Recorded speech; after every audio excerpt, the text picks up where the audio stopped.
monnaie unique de la CEDEAO, le projet Morni d'Ado. Les aspirants à une monnaie pour la CEDEAO doivent désormais le savoir. Ce n'est pas parce qu'un président français et son vassal africain ont déclaré la mise en marche d'une nouvelle monnaie que pour autant celle-ci prendra forme à la date indiquée. Cependant, ce projet avait l'air d'une dévaluation qui ne dit pas son nom. 1 euro égale 1200 échos, qui est égal à 655 francs CFA, amenés en sourdine par la France, et dont les billets seront imprimés dans ce pays à Clermont-Ferrand.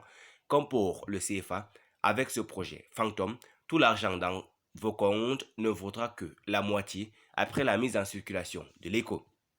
Seuls les naïfs croient que la France va nous laisser créer une nouvelle monnaie sans rien nous dire et sans rien faire.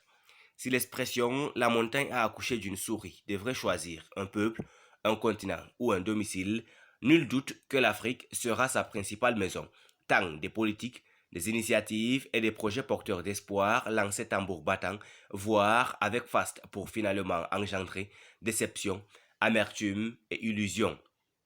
Au vu de la tournure des événements, l'inquiétude est grande de voir le projet mourir de sa belle mort.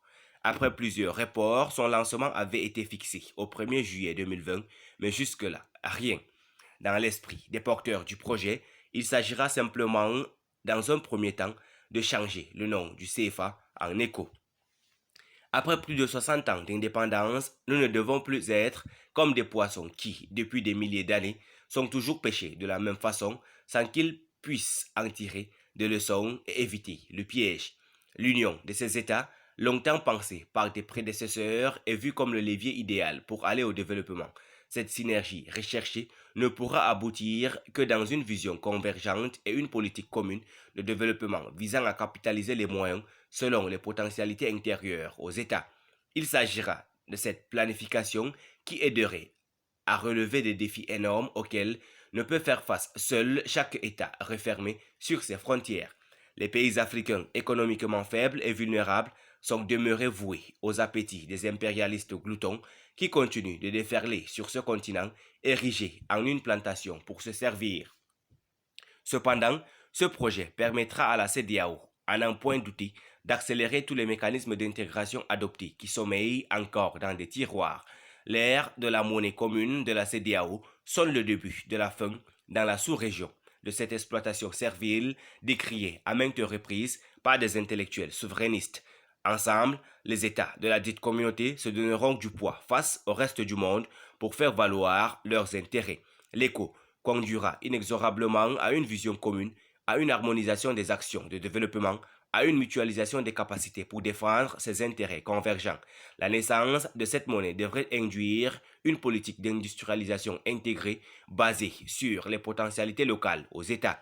Des initiatives qui pourraient s'étendre, comme l'ont soutenu les pères du panafricanisme, à la formation des ressources humaines à travers des spécialisations selon les capacités et les disparités dans la sous-région. Bien évidemment, la synergie du développement ne saurait ignorer une politique commune de défense et de sécurité pour couronner les acquis et veiller à la protection des biens et des populations. Ainsi, des conflits asymétriques comme la lutte contre le terrorisme ne mèneraient plus isolement les États abandonnés à leur triste sort.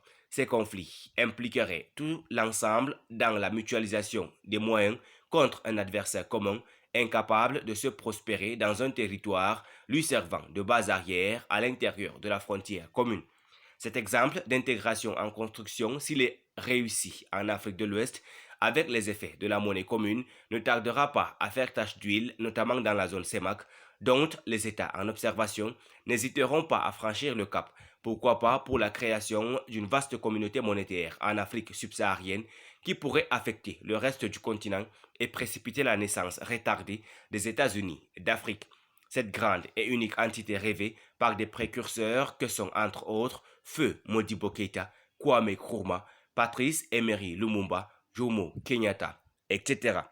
Merci pour votre aimable attention. Si vous êtes nouveau, n'oubliez pas de cliquer sur la cloche de notification et de vous abonner à la chaîne. Merci, à très bientôt pour une nouvelle vidéo.